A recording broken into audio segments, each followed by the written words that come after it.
하니라. 아멘. 오늘 하나님 말씀은 누구를 부인할 것인가입니다. 예수님께서 군사들을 대동한 종교 지도자들에게 잡혀가셨습니다. 예수님은 그들에게는 정말 눈의 가시와 같은 존재였죠. 자신들의 그 추악함, 그 모든 부패함을 예수님께서 다 들춰내셨기 때문입니다. 이들은 대제사장 가야바의 집으로 예수님을 데리고 가서 예수님을 신문을 하고 있습니다. 어떻게 해서든지 예수님을 죽여야 되겠다라고 이미 결정하고 예수님을 죽일 만한 이제 그 증거를 만들어 내려고 하는 것입니다. 그래서 오늘 말씀을 보니까 이들이 거짓 증거를 찾으려 한다라는 것이죠. 그러니까 이것은 공정한 재판이 아니다라는 것이죠. 공정한 재판이 되려면 어떻게 해야 되겠습니까? 사실을 기반으로 해서 증거들을 모아서 그것에 합당한 벌을 내리는 것이 공정한 재판이 되겠죠. 그러나 이들은 이미 사형이라는 그 형벌을 내려놓고 그 사형을 때리려면 어떠한 죄명을 갖다 붙여야 되느냐, 이렇게 지금 재판을 진행하고 있는 것입니다. 그래서 거짓 증인들이 몰려들었는데 오늘 말씀을 보니까 그들이 예수님을 칠 거짓 증거를 찾지 못했다라고 되어 있습니다. 그러니까 많은 사람들이 와서 여러 이야기를 했겠죠. 내가 이런 걸 봤다, 내가 이런 걸 들었다. 그런데 자신들의 그 기준에 예수님을 사형을 언도할 만한 그러한 죄명이 드러나지 않았던 것입니다. 그런데 그때 두 사람이 와서 똑같은 증언을 합니다.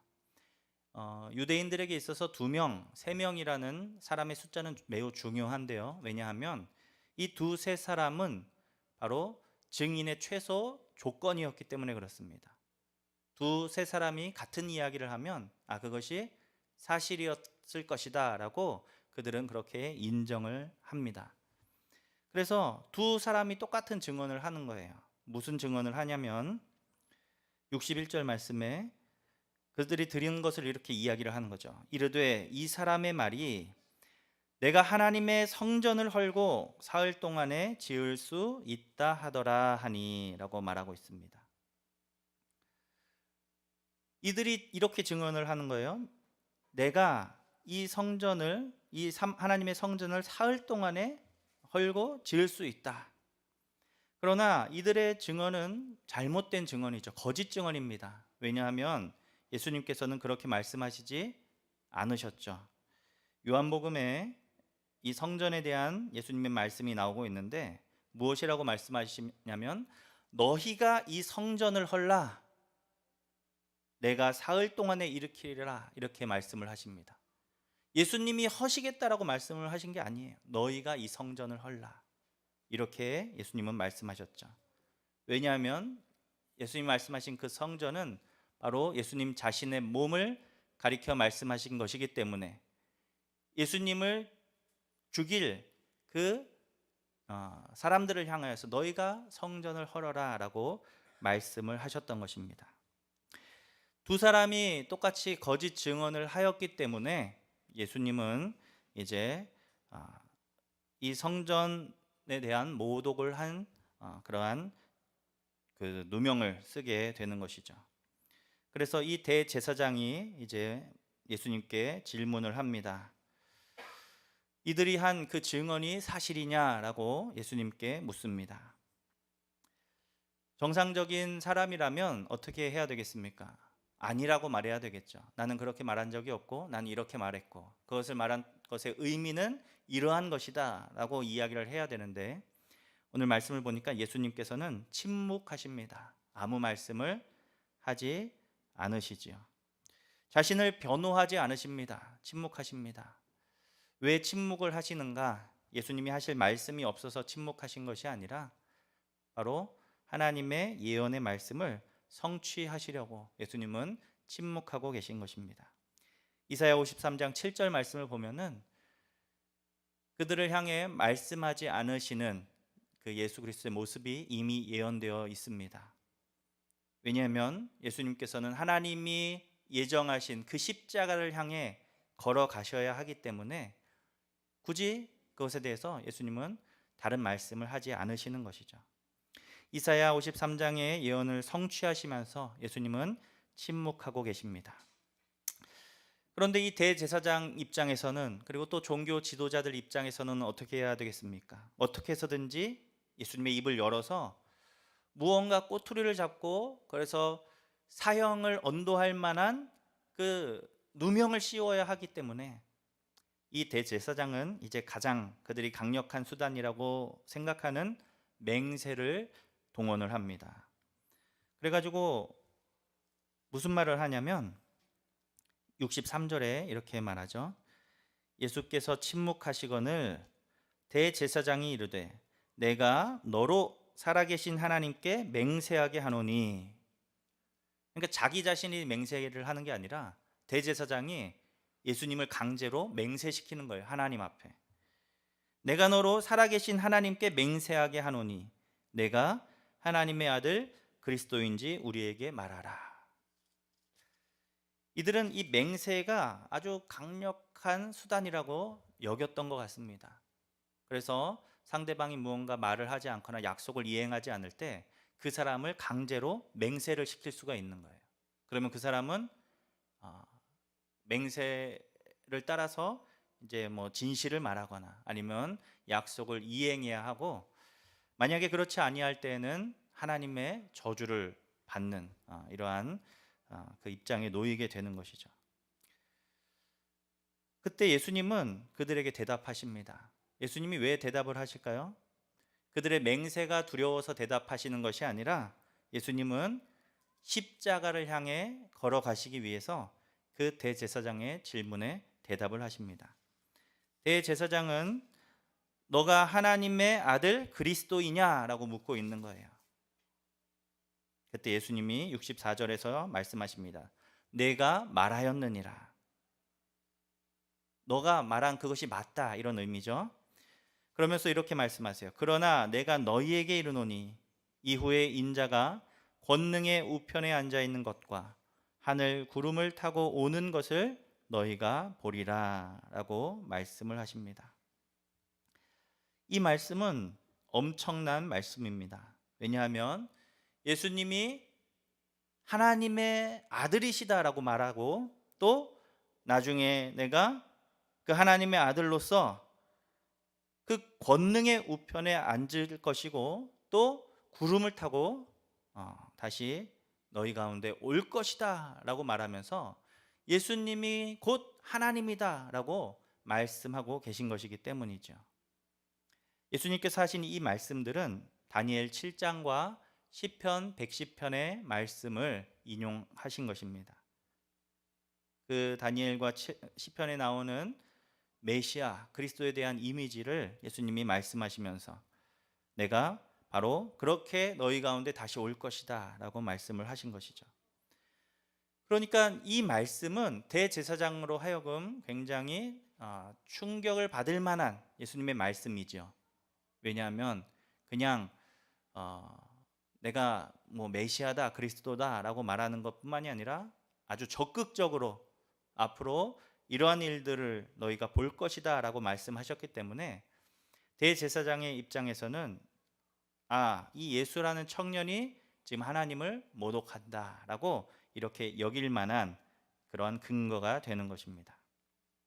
예수님의 이 말씀을 들은 대제사장은 자기 옷을 찢습니다.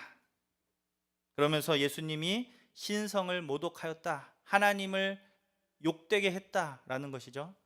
그렇게 외치고 있습니다. 그때 주변에 있던 다른 모든 사람들도 그의 의견에 동의하죠. 예수가 하나님을 모독했다, 신성을 모독했다 하면서 저 예수라는 청년을 사형에 처해야 한다라고 모두가 거기에서 동의하게 됩니다. 더 이상 다른 증거가 필요 없습니다. 이제는 그들이 다 예수를 죽이는 데에 증인이 되어서 예수님을 사형 예수님께 사형을 선고하고 있는 것이죠. 그러면서 그들은 예수님을 희롱합니다. 예수님의 얼굴에 침을 뱉고 그 얼굴을 주먹으로 때리고 또 어떤 사람들은 손바닥으로 치고 그러면서 예수님을 희롱하죠. 그리스도야 우리에게 선지자 노릇을 하라. 너를 친 자가 누구냐? 맞춰보라 이거예요. 너가 능력 있고 하나님의 아들이라면 누가 때렸는지 한번 맞춰봐라 하면서 예수님을 희롱하고 있습니다. 우리 예수님께서 이렇게 고난을 당하십니다. 예수님이 이런 멸시와 천대를 받으시고 또 하나님의 아들이신 그분이 자신이 하나님의 아들이라 말씀하셨다고 해서 신성모독이라는 죄를 뒤집어 쓰시죠. 누구를 위한 고난이고 희생입니까? 우리를 죄와 사망에서 건지시기 위한 주님의 놀라운 사랑인 줄로 믿습니다. 이러한 예수님을 멀찌감치해서 따르는 사람이 있습니다. 그 사람은 베드로죠. 베드로가 예수님이 잡혀가셨을 때 멀찍이서 따라갑니다. 58절 말씀해 보니까 베드로가 멀찍이 예수를 따라 대제사장의 집 뜰에까지 갔다라고 쓰여 있습니다. 가까이 따라가지는 못해요. 왜요? 혹시 나에게도 무언가 피해가 올까? 예수님이 잡혀가셨는데 옆에 서 있다가는 나도 무언가 꼬투리를 잡히지 않을까? 이런 두려움 가운데 멀찌감치 서서 예수님을 따라갔던 겁니다. 그러면서 오늘 성경에서는 이렇게 말씀하고 있습니다. 그가 거기에서 결말을 보려고 안에 들어갔다 이렇게 써 있어요. 결말이 궁금한 겁니다. 예수님이 과연 어떻게 되실까? 지금 우리 예수님이 잡혀가셨는데 그 결말은 어떻게 될까? 결말이 왜 궁금할까요? 그 결말이 베드로가 원하던 결말이면 다시 예수님 곁에 가서 예수님 고생하셨습니다 말하면 되겠죠. 그리고 그 결말이 베드로가 원하지 않는 결말이라면 언제든지 예수님을 버리고 떠나가 버리면 되기 때문입니다. 베드로는 멀찍이 서서 그 결말이 어떠한지를 보고 있는 거예요. 그런데 그때 베드로가 본 예수님의 결말은 무엇이었습니까? 베드로가 본 예수님의 결말은 결국 신성모독이라는 그 죄명을 쓰고 사형을 언도받는 죄인의 모습이었던 것이죠. 자신이 따르던 선생님이 모욕을 당하고 그 얼굴에 침뱉음을 당하고 주먹으로도 맞고 또 뺨을 맞기도 하시면서 아주 초라한 모습으로 희롱을 당하고 있는 그 예수님을 베드로가 보게 되는 것입니다. 그때 어떤 사람들이 베드로에게 이야기를 하죠. 야, 너도 바로 그 갈릴리 사람 예수의 제자가 아니냐? 당신도 예수를 따라다니던 그 사람이 아니냐라고 묻고 있습니다. 그럴 때 베드로는 모든 사람 앞에서 예수님을 부인하지요. 70절 말씀에 베드로가 모든 사람 앞에서 부인하여 이르되 나는 네가 무슨 말을 하는지 알지 못하겠노라. 사람들이 계속 연거푸어 3번이나 질문을 합니다. 다른 여종이 다시 말하는 거예요. 이 사람이 나사렛 예수와 함께 있었다. 베드로는 또다시 예수님을 부인합니다. 베드로가 이제는 맹세를 동원해요. 맹세가 강력한 수단이라고 아까 말씀드렸죠. 내가 맹세한다. 나는 그 사람을 알지 못한다. 그랬는데 또 다른 사람이 이야기를 하는 거죠. 베드로에게 이르되 너도 진실로 그 도당이라. 네 말소리가 너를 표명한다. 사실 부인을 한다고 부인이 되겠습니까? 베드로가 예수님 곁에 서가지고 얼마나 예수님을 열심히 따라다녔던 사람입니까? 부인할래야 부인할 수가 없어요. 얼마나 많은 사람들이 예수님을 봤고 또 그 옆에 있는 베드로를 함께 보았겠습니까? 가장 앞장서서 예수님과 동행했던 사람이 베드로였는데 아무리 부인한다고 사람들이 모를 리가 없습니다. 그때 베드로는 더 강력한 수단을 동원하는 거예요. 맹세까지 했는데 안 먹히니까 이제는 예수님을 저주까지 합니다. 74절, 그가 저주하며 맹세하여 이르되 나는 그 사람을 알지 못하노라 라고 말을 하고 있는 거죠. 그때 갑자기 닭이 우는 것입니다. 이 닭은 베드로의 그 잠자는 영혼을 깨우는 울음이었습니다. 베드로가 그 닭의 울음을 들었을 때 예수님이 하신 말씀이 생각났거든요. 75절 말씀에 예수의 말씀에 닭 울기 전에 내가 3번 나를 부인하리라 하심이 생각이 났다라고 성경은 말씀하고 있습니다. 베드로는 그 닭 울음소리를 들으면서 내가 예수님을 결코 버리지 않겠다라고 말했었는데, 모두가 주를 버릴지라도 나는 결코 주님을 버리지 않겠습니다라고 말했었는데 우리 주님이 그렇게 말씀하셨지. 오늘 밤 닭 울기 전에 내가 3번 나를 부인하리라. 베드로가 그때 무엇이라고 말했는지 아십니까? 내가 주와 함께 죽을지언정 주를 부인하지 않겠습니다. 자신이 죽을지언정 주님을 부인하지 않겠다고 장담했던 베드로는 예수님의 예고대로 3번이나 예수님을 부인하게 된 것입니다.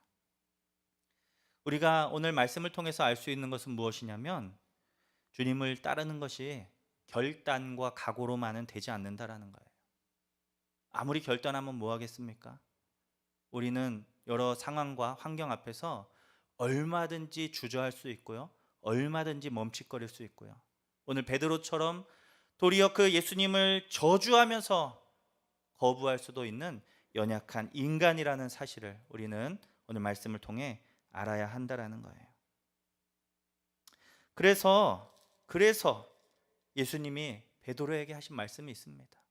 제자들에게 하신 그 말씀이 있어요. 무엇입니까? 41절 말씀에서 겟세마네 동산에서 제자들에게 이렇게 말씀하셨습니다. 시험에 들지 않게 깨어 기도하라. 마음에는 원이로되 육신이 약하도다.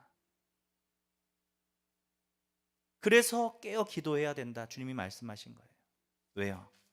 결단하고 다짐하는 것으로는 우리가 제대로 신앙생활을 할 수 없기 때문에 그렇습니다.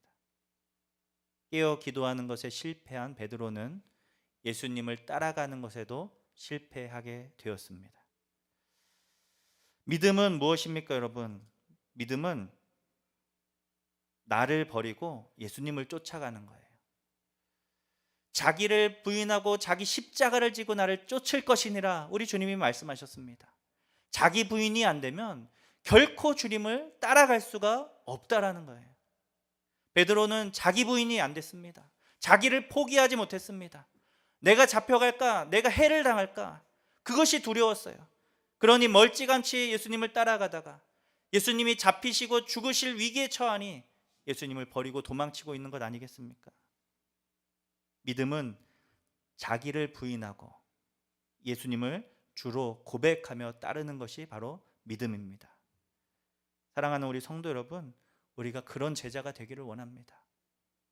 어떠한 어려움과 어떠한 상황이 온다 할지라도 주님을 나의 구주로 인정하고 그 주님을 따라가는 삶, 이것이 쉽지가 않습니다. 왜냐하면 예수님을 미워하는 이 세상 속에서 주님의 제자로 살아가야 하기 때문에, 우리가 처한 환경이 예수님을 미워하는 세상이기 때문에 쉽지가 않다라는 거예요. 그래서 우리는 기도가 필요합니다. 오늘 고난주간 특별기도회 우리가 첫날을 보내게 되는데, 우리 사랑하는 성도 여러분들이 함께 기도하며 깨어서 어떠한 상황과 어떠한 환경에서라도 주님이 나의 구주이십니다를 고백할 수 있는 그 믿음의 사람들이 되시기를 주님의 이름으로 축복합니다.